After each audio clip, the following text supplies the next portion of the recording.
Bismillahirrahmanirrahim. Assalamualaikum warahmatullahi wabarakatuh. Waalaikumsalam.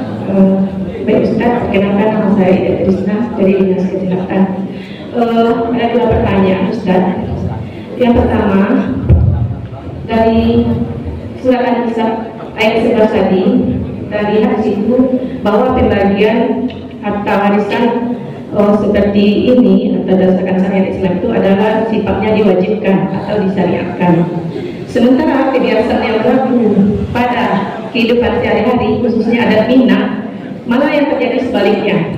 Perempuan justru dapat lebih banyak daripada laki-laki. Dan kalau itu sudah terjadi Ustaz, dan sepanjang itu tidak membuat pertengkaran, bagaimana hukumnya?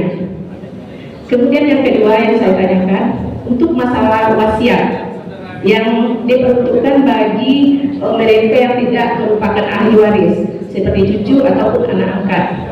Kapan dikeluarkan wasiat itu dan ada tak batasannya? Karena kalau semuanya diwasiatkan, nanti itu tidak ada untuk ahli waris lagi Ustaz. Terima kasih Ustaz. Assalamualaikum warahmatullahi wabarakatuh. Waalaikumsalam warahmatullahi wabarakatuh. Ya, saya mulai dari yang mudahnya dulu. Wasiat. Ya, wasiat itu syarat pertamanya. Definisinya dulu. Wasiat yang disebut dengan wasiat adalah pesan dari yang mempunyai harta supaya hartanya diberikan kepada seseorang, tapi berlaku setelah dia meninggal dunia. Setelah dia meninggal dunia, itu baru disebut dengan wasiat. Makanya biasanya lafaz wasiat itu begini: nanti kalau saya meninggal dunia, maka rumah ini untuk si fulan. Nah, itu namanya wasiat. Ya. Kalau sekiranya diserahkannya sebelum meninggal dunia, itu namanya hibah. Itu namanya hibah. Rumah ini untuk si fulan. Nah, itu hibah. Pemberian. Tapi kalau wasiat itu selalu dikaitkan dengan setelah meninggal dunia. Kalau saya meninggal dunia nanti, sawah yang di sana itu untuk anak angkat saya. Nah, itu wasiat.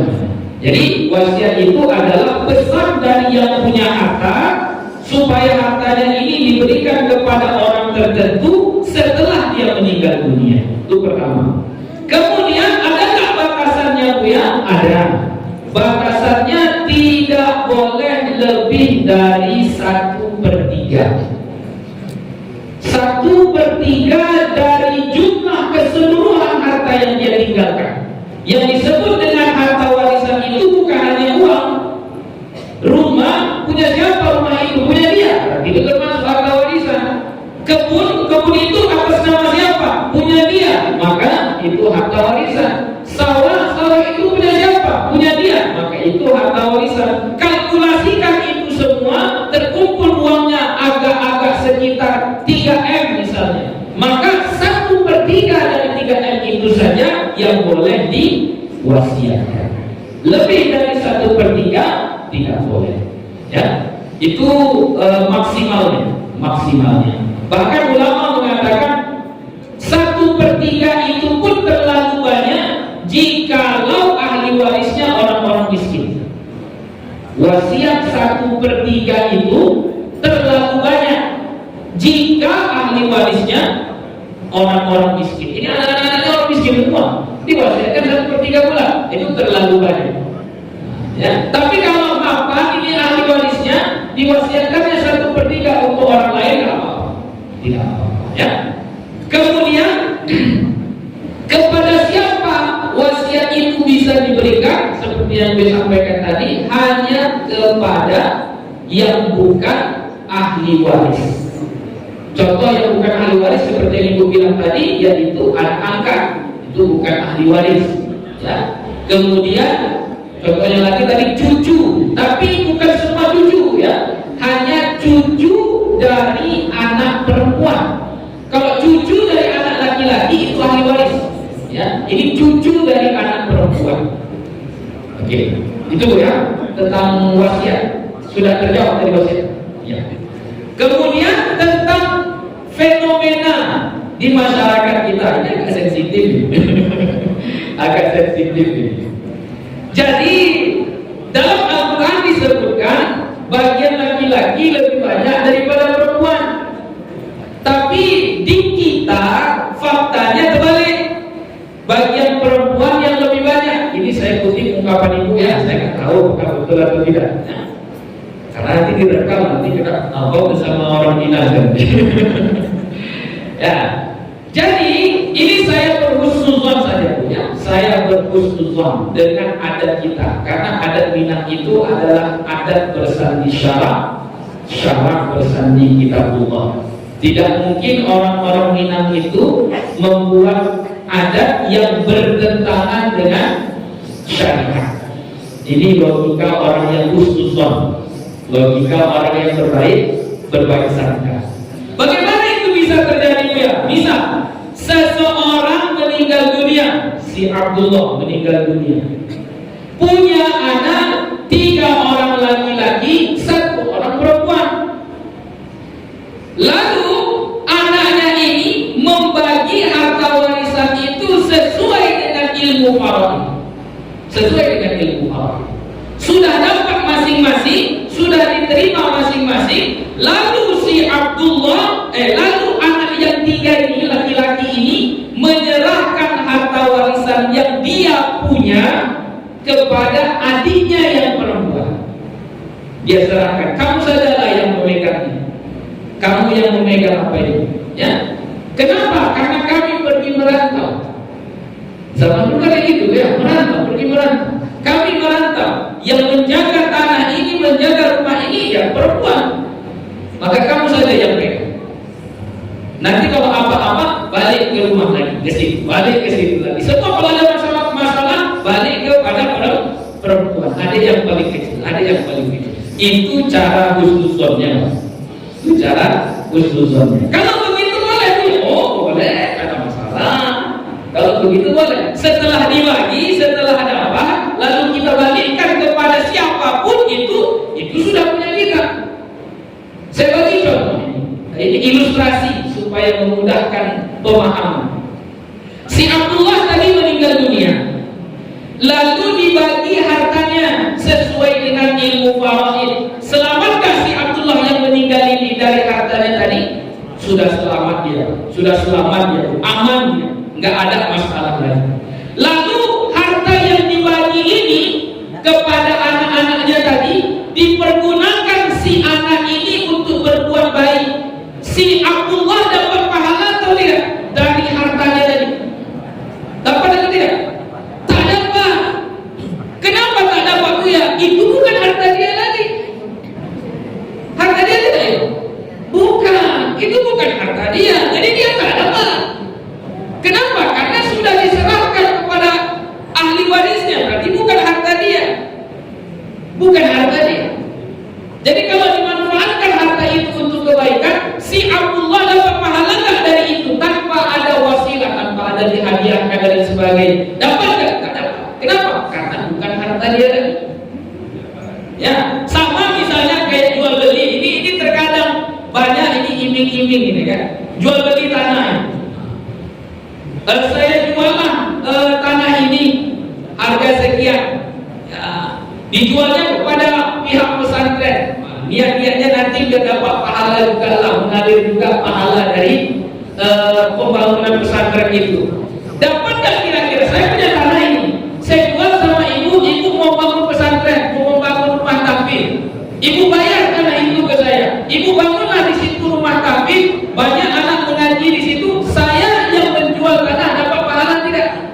Nggak dapat. Kenapa? Bukan tanah saya lagi. Tapi kalau saya nggak jual, saya dapat pahala. Kenapa? Karena tanah saya. Nampak bedanya? Jadi harta warisan setelah dibagi sesuai dengan ilmu faraid, maka itu bukan harta si mayit lagi, bebas dia. Berbeda dengan harta tersebut tak dibagi dengan sesuai ilmu faraid. Berdosa nggak si Abdullah yang meninggal tadi? Berdosa. Bergaduh anak keturunannya gara-gara pembagian harta ini.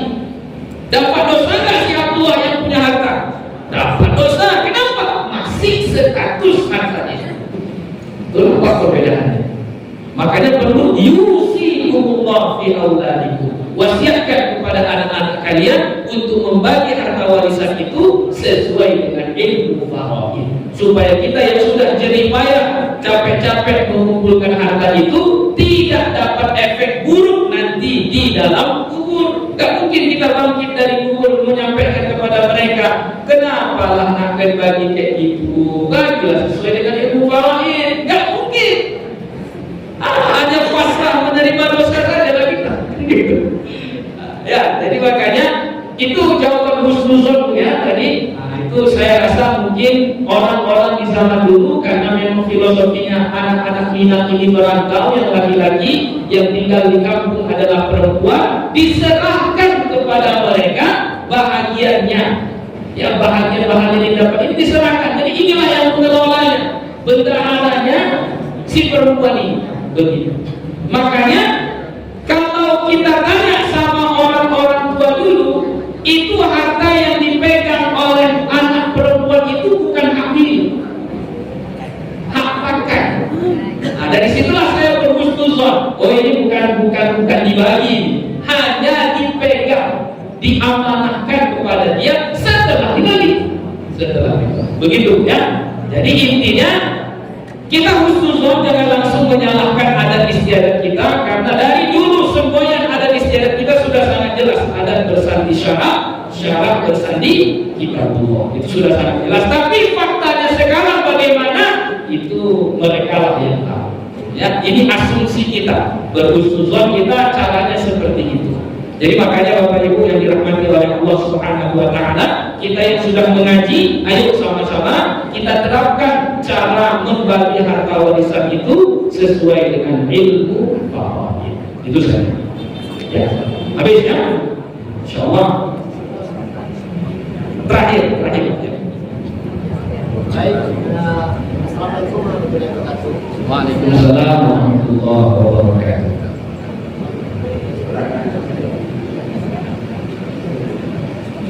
Baik Ustaz, Assalamualaikum warahmatullahi wabarakatuh. Waalaikumsalam. Apa yang Ustaz sampaikan tadi benar adanya, tentunya ini kita pulangkan kepada diri kita masing-masing. Apakah kita dilaksanakan sesuai cara yang disampaikan kita? Yang namanya adat Minang yang dengan pembagian kawasan itu sudah tidak salah filosofi, apalagi ada filosofi kita harus salah sedikit ulang. Kita kalau di Minang itu dipisahkan dua ya, misalnya ada pusaka kalau di Minang itu ada pusaka tinggi dan pusaka rendah. Yang banyak untuk kaum perempuan itu ada pusaka tinggi mungkin ya, sepemahaman saya.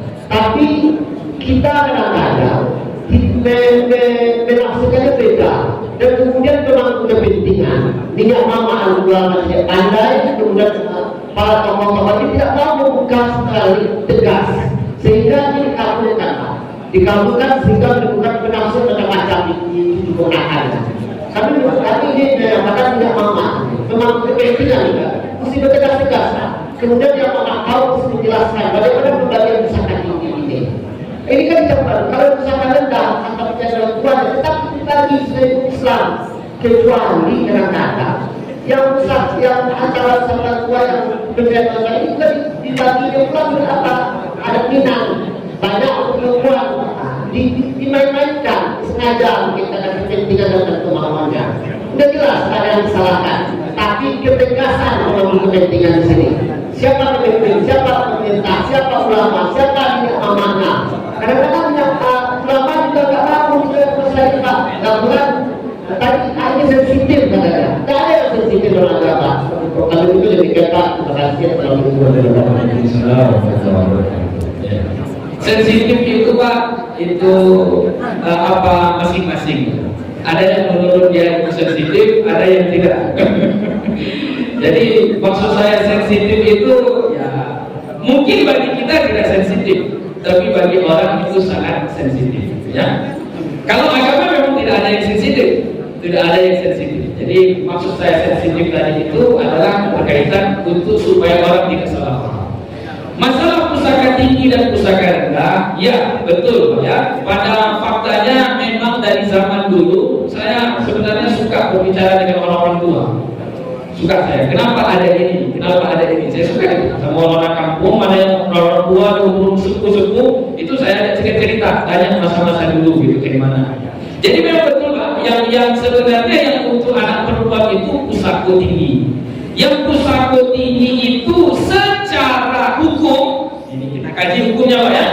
Secara hukum tidak bisa lagi dibagi sesuai ilmu faraid. Kenapa tidak bisa lagi dibagi secara ilmu faraid?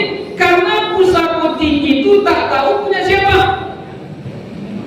Punya siapa pusako tinggi itu? Kakek kita, kakek kita sudah keberapa? Kita anggaplah kita masih kenal dengan namanya. Kita buatlah namanya kakek-kakek kita yang punya pertama kali tanah tersebut adalah Abdullah misalnya. Oke, sekiranya Abdullah ini yang 5 tingkat di atas kita derajatnya kakek kita ini, 5 tingkat di atas kita, tentu pada masa dia meninggal dunia kita sudah hidup atau di mana? Masih di daun ubi mungkin, masih di Pakis, masih di mana, nggak tahu kita di mananya. Bolehkah kita mendapatkan harta warisan tersebut? Tak boleh. Kenapa? Karena tadi syarat supaya kita boleh menjadi ahli waris, kita dipastikan hidup saat yang punya harta meninggal dunia. Jadi makanya kalau pusako tinggi Pak, memang tak boleh lagi dibagi. Jadi hanya diturun-menurunkan saja, menjadi milik bersama. Nah, itulah yang dipegang oleh anak perempuan tadi. Nah, itu biasanya begitu. Adapun pusako rendah yang seperti dibilang Bapak tadi, usaha jerih payah daripada orang tua kita itu dibagi. Cuma terkadang yang pusako rendah ini pun dipelintir, seolah-olah pembagiannya harus sama seperti itu juga. Itu masalahnya. Jadi ini kita jangan salahkan syariat, jangan salahkan adatnya, tapi salahkan oknumnya. Ya. Kalau di kampung saya itu saya habis-habisan, saya sebut satu-satu itu. Tapi ini karena banyak orang, saya sebut oknumnya saja. Oknumnya, ya itu jadi yang salah bukan adatnya, tapi oknumnya karena kepentingan tertentu dia buatlah peraturan yang seperti itu. Padahal sebenarnya kalau pusaka kita itu tidak ada pembagian sesuai dengan adat istiadat, bagilah sesuai dengan ilmu faraid. Adapun pusaka tinggi memang tak bisa lagi dibagi sesuai dengan ilmu faraid. Kenapa? Karena statusnya kita bukan ahli waris.